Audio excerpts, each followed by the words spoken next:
The Biden administration facing a lawsuit tonight from the Christian College of the Ozarks in Missouri over a directive that mandates religious schools open their dormitories, including dorm rooms and shared shower spaces, to students of the opposite sex. Let's bring in one of the principal players handling the legal challenge, Alliance Defending Freedom Senior Counsel, Ryan Bangert. Ryan, good to have you with us tonight. Good to be here, Shannon. So Forbes outlines it this way. They explain about the college getting money and federal money and why that's at stake. They say the suit challenges a February executive order issued by the Department of Housing and Urban Development that ensures LGBTQ people are protected from discrimination in federally funded housing. And since colleges get government money through student loans, grants, and contracts, they are subject to fair housing laws. So what situation does this now present for the college? Well, Shannon, we brought this lawsuit because the federal government shouldn't be able to force young women to share their dorm rooms with males. It's just that simple. College of the Ozarks is a small Christian school in southwest Missouri that has always integrated its faith into everything that it does.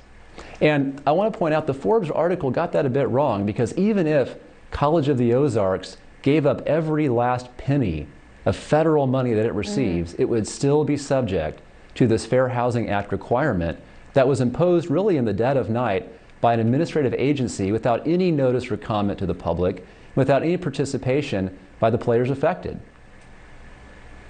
So if the school resisted or said, listen, we've been very clear about how we believe that our campus should operate and the morals and the values that we have about housing and, you know, the way that we handle things here, is it your worry there would be an actual enforcement effort against the college, or is that, you know, hype or worry or scaremongering about something that wouldn't really happen?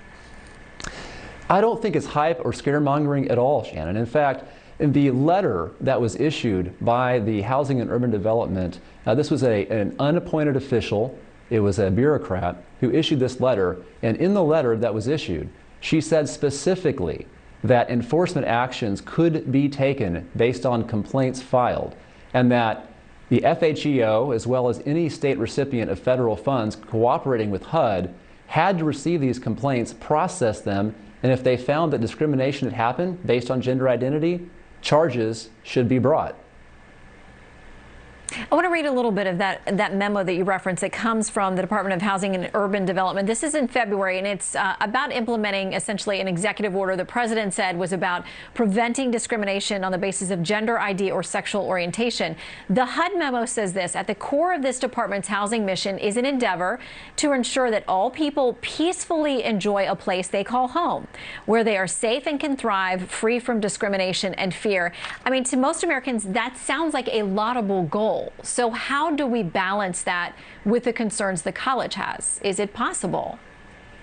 Absolutely, Shannon. It's absolutely possible. And I think that really points out the flaw in the way that the administration went about imposing this rule.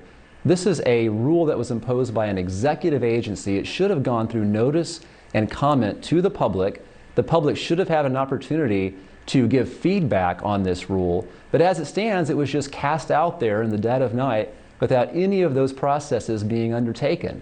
If the federal government, if the Housing and Urban Development team that put this out would have undertaken those processes, they could have tailored this rule in a much better way that would have respected the religious liberty interests of our client, as well as ensured that everyone has a roof over their head.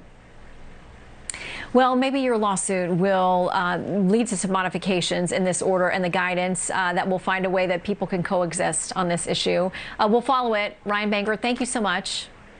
Thank you, Shannon.